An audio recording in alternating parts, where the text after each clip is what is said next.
You've been sold this idea that you can rest once you've earned it. It's this reward at the end of the hard work. You can rest when you die.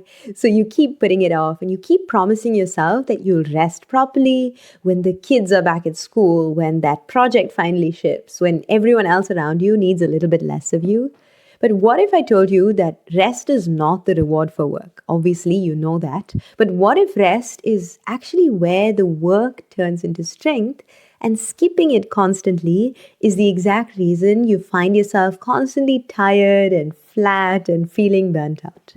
You see, your capacity to carry life on your shoulders, as it were, is not something that's fixed. It's not a fuel tank with a limit and you've already hit that limit, and as you age, you can do nothing about it. It's more like a muscle, and a muscle doesn't grow while you're using it. A muscle actually grows in the recovery afterwards, which means the very thing you keep skipping is the very thing that would expand you, that would grow you, and give you more capacity. In the next few minutes, I will show you the science of why rest is so crucial for women like us who are overthinkers, who do so much, and how the Yoga Sutras already figured this out some 2,000 years ago or whatever. And I won't dump some information on you and just leave it at that. I will also give you a very, very short practice that you can do literally tonight that trains the one muscle that you've never trained: your recovery. And if you're new here, I'm Sushmita, but you can call me Sushi. I've been practicing yoga since I was 8 years old. I started off in school in India and I went on to study at KPJ in Mysore, which is the source school of Ashtanga. I've been teaching full time for the last 10 years, and I've watched capable, hard-working women slowly get extremely frustrated with yoga, even after putting in more and more effort, going to the classes, when the missing piece was never actually more effort at all. So let me show you how strength, the real kind of like hara strength, the solar plexus strength, is actually made. And I want to say this because almost no one explains this properly. We're just told to go to yoga classes and we aren't given this context. You see, let's look at it from like a sports science perspective. When we look at athletes, they don't get stronger during the session. In fact, they break the muscles down, they empty the tank, they leave the gym feeling worse than when they walked in.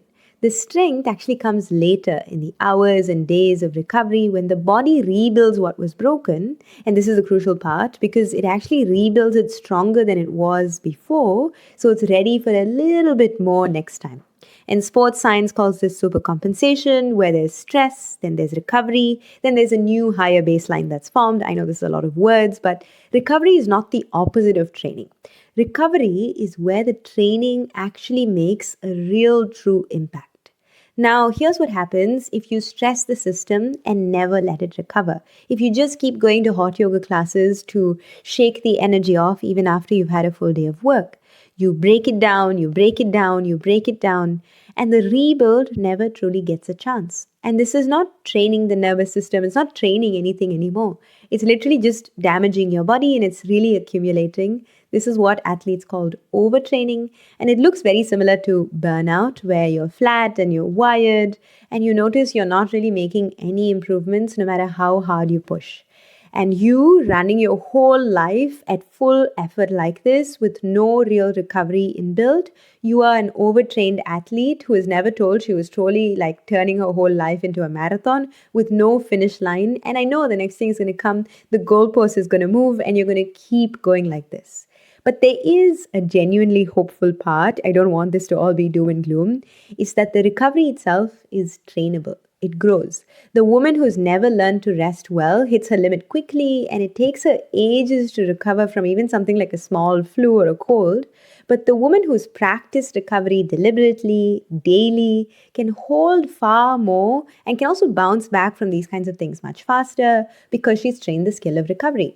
So if you've been feeling tired for a long time now and you've been feeling like you're unable to just make enough energy to do the things that you said you're going to do, that is not set in stone. In fact, I'm sure you're actually surprising yourself with how much you're actually still able to get done, even on your worst week, because this is the flow. This is what your capacity is right now. And life doesn't get easier. We all know we just have to get better. And getting better means recovering on purpose, choosing it like a discipline, and lifting that capacity slightly each time. And I'm telling you this because yoga understood this long, long ago, far before like modern science had a name for it. And it put it so beautifully. So in the Yoga Sutras, Patanjali basically says the entire practice rests on two things and they hold you together. So there's abhyasa and vairagya. Now, abhyasa is the steady, patient effort. It's showing up and doing the work again and again over a long period of time. And this is the wing that you already fly on. You're very good at abhyasa. In fact, the other wing, which is vairagya, which is non-attachment, letting go, releasing the grip, that is the one that actually needs work. And Patanjali is clear that you can't just have one. You can't just have abhyasa. You need vairagya. Because a bird can't fly with just one wing, right? And you've been trying to fly on abhyasa alone, all this effort, all this holding on, all this pushing through. And no, it's no wonder that you keep like dropping out of the sky because you haven't trained yourself to truly fly. And the other half, which is rest and recovery and doing this for your body to slow down, is the solution. And this is why even if you sleep more, even if you take all the supplements, even if you drink matcha lattes instead of a coffee, you still end up feeling tired. And in yoga, there's actually this concept called koshas. So there's the outermost layer, which is the Annamaya kosha. This is our physical body. This is the one that sleep and food look after. But just inside of it, there's the Pranamaya kosha, which is the energy body. And this is what actually runs on your vitality or your life force energy. And burnout is a depletion of that deeper layer. So a weekend off just means that the outer sheath has some rest. But it doesn't actually reach all the way down to the deeper reserves of the Pranamaya kosha. Now, don't get me wrong. I'm not saying spending time with your family or your friends is like a failure on your part to try and recover. It's just the wrong tool for the depth of the problem that you have currently. And rest only kind of reaches this external kosha, and we need to do something more deliberately inward and restorative if we want to restore the reserves in our pranamaya kosha. And that's exactly what I'm going to give you. A really simple practice. You can do this tonight. You can do this with just a couple of pillows. There's nothing more you need. But I want you to think of this as a rep for your recovery muscle. So come into supta baddha konasana. I'm not sure if you've heard of this before, but it's like a reclined butterfly position. You're going to lie on your back and bring the soles of your feet together. You're going to let your knees fall open and wide. Feel free to put some pillows if you feel like it's too much on your hips. And just allow this pose to be a pose of receiving. So through the day, you've been like closed and braced, keeping your head up, doing all of the things. But here, you're open, you're undefended, and you're letting the ground carry you completely. Now, I like to do this with an eye mask. So I allow myself at the end of the day to literally transition from my work day to my home day. And I close my eyes, I do nothing. And this is what really truly gives that deep layer some room to refill. I want you to try and breathe slowly into your belly. It's going to feel hard at first, but when you let the whole front side of your body soften and spread into your backside, it changes something when you do this every day. And this is it. It's not a fancy practice.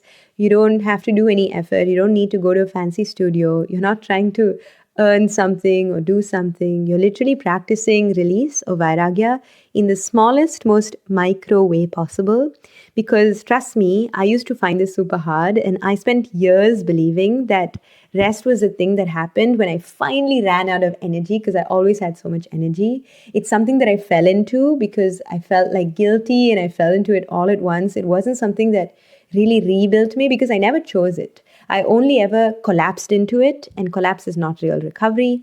But the day I actually started treating my rest as a practice, as something I take on purpose, as something I take daily, long before I was desperate, my capacity for life, my capacity to hold everything started to grow rather than shrink. Suddenly I found I could do projects, I could hold other people because I learned to let go on purpose. So if this video resonated with you, comment the word reset below, just one word, and I'll send you something that might help you. And if you want to know which kind of burnout you've been recovering from, the wired kind that can't switch off or the flat shutdown kind, there is a 2-minute quiz that I've put in the description below. It's also at the top of the comments. It's pinned there, because those two types of burnout, they rebuild a little bit differently. So it's definitely worth knowing which one you've been running. But just remember, you were never lazy for needing rest. You were just never shown that rest is where the strength is built. And now you know. And thank you for listening all the way to the very end. I look forward to seeing you in the next video, and comment down below if you have any other suggestions for videos you want me to make. Thank you so much and have a lovely day.